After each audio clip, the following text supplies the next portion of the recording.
시각고팡세 시간입니다. 그런즉 누구든지 그리스도 안에 있으면 새로운 피조물이라. 뉴 크리에이션. 이전 것은 지나갔으니 보라 새 것이 되었도다. 뉴 띵. 고린도후서 5장 17절의 말씀입니다. 뉴 크리에이션, 뉴 띵. 새로운 것이란 말이죠. 당연히 이름이 개조되었단 말. 초등학교 또 중학교까지 같이 지내는 친구가 이름이 평창이라는 친구가 있습니다. 헤어진 후에 한 20년 만에 만났는데 주위의 사람들이 그를 대식이라 부른단 말이죠. 실은 평창인데 나중에 알고 보니 그 사이에 개명을 했습니다. 평창에서 대식이로.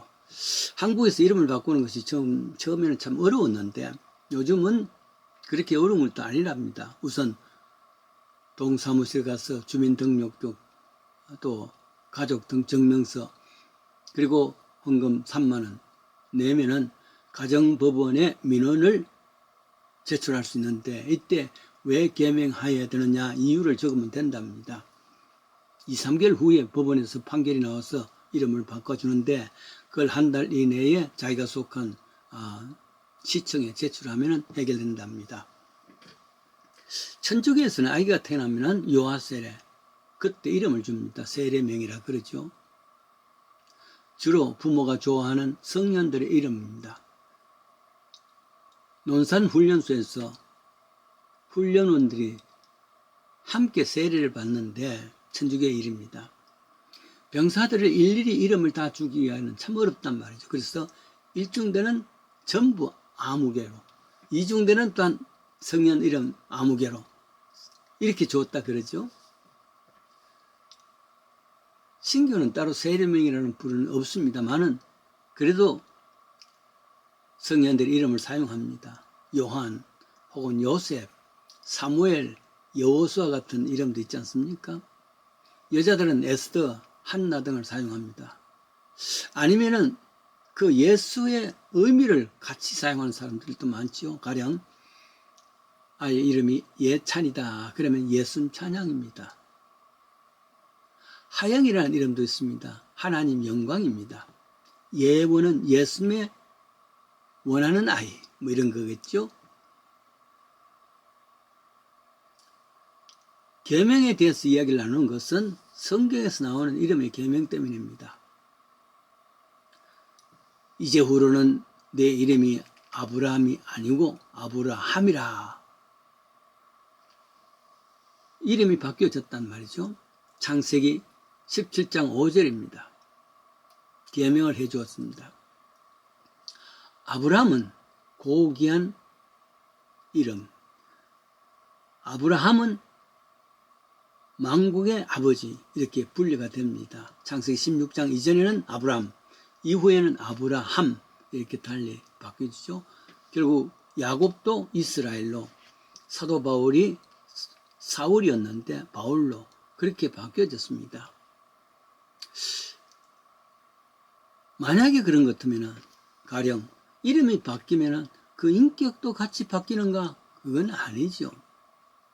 가령 코미디언이 바나나의 껍질을 벗기고는 알맹이를 먹어야 되는데 알맹이는 던져버리고 만약에 껍질을 먹는 것 같으면 깔깔 웃고 야단할 겁니다. 이유는 본질과 현상이 혼동되었기 때문입니다. 껍질은 그냥 현상입니다. 그 속에 알맹이가 본질입니다. 근데 본질에 대한 중요한 것은 생각하지 않냐고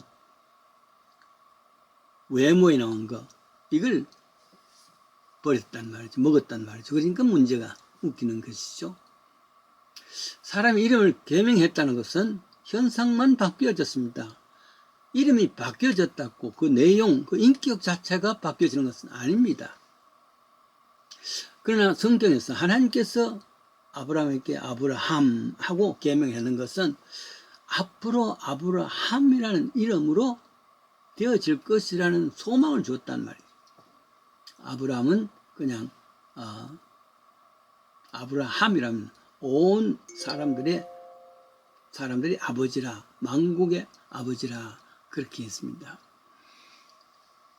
그런데 이름을 바뀔 때는 사실은 현상, 이름만 바뀌는 것이 아니라 본질, 그 내용, 인격까지도 바뀌기를 원한 겁니다. 그런데 어떻게 가능할 수 있는가? 그리스도 안에 있으면 새로운 피조물이라 그랬습니다. 성도가 되는 것은 그 이름이 어떤 이름보다도 크리스천이 됩니다. 크리스천이라는 이름이 됩니다. 그러나 그 크리스천이 되었다고 그 내용이 크리스천다운 삶을 산다, 그건 또 다른 이야기입니다. 크리스천은 현상이 바뀌었지만은 내용이 되는, 본질이 되는 그 인격이 되는 것은 쉽게 되는 게 아닙니다. 크리스천이라 그랬는데 아직도 남을 미워하고 탐욕스럽고 분노 조정을 못하고 거룩한 백성이 되지 못했단 말이에요. 단지 그 거룩한 본질로 목적하고 소망하고 살아가는 그것을 크리스천이라 할 수가 있습니다. 에베소서 2장 14절입니다.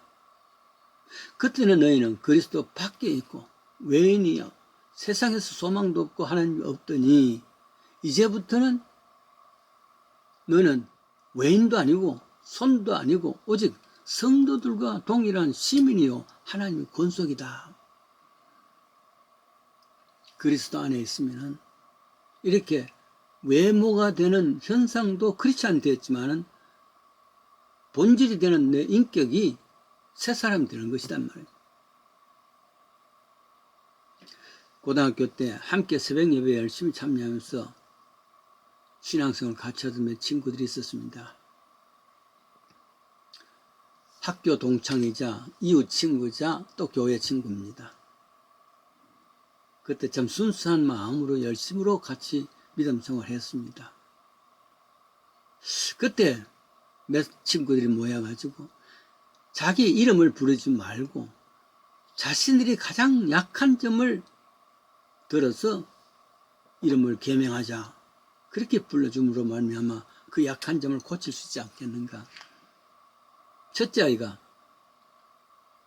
자기는 교만이라 불러달라 그랬습니다. 최고의 학교에 학부를 나오고 있을 고등학교니까 교만할 수밖에 없죠. 공부도 잘했으니까요.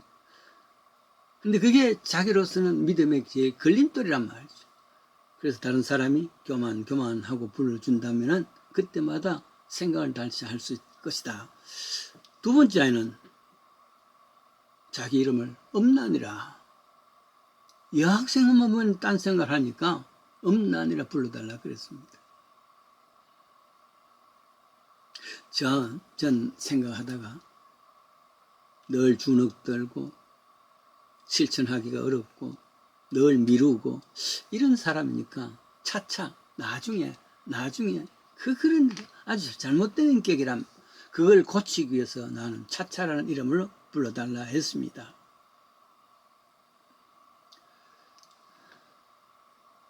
그건 스스로 많이 노력을 해야 되겠죠. 자기가 그렇게 이름이 바뀌었다고 해서 내용이 바뀌지는 않습니다. 제 자신도 차차 그걸 바꾸기 위해서 무전여행도 해보고 어려웠던 해병대에 가서 지원해서 그 직사계 고생도 해보고 나중에 군에서 제대하고 난 뒤에 나를 키우신 목사님 만나니까 사람들 앞에서 그래 성격이 많이 바뀌어졌나 뭐 이런 이야기 하니까 목사님 하시는 말씀입니다. 집어릇게 해주나 그렇다고 성격이 바뀌어지나 그만큼 어렵단 말이죠. 그러나 이름이라도 차차 하나는 이름으로 바뀌어서 그것에 대한 끊임없는 생각과 끊임없는 의지가 있다면 바뀌어질 것 아니겠습니까? 그러나 믿음은 크리스찬이라는 이름이 바뀌었다고 해가지고 크리스찬다운 인격으로 바뀐 건 아닙니다. 그것은 그만큼 그리스도 안에서 끊임없는 삶의 참 노력들이 있어야 된다는 것. 그래서 크리스찬 여러분, 이름은 이미 바뀌어졌습니다. 내용이 바뀌어지기 위해서 그리스도 안에서의 삶을 끊임없이 지탱해 나갈 수 있는 복된 삶 되시기를 원합니다.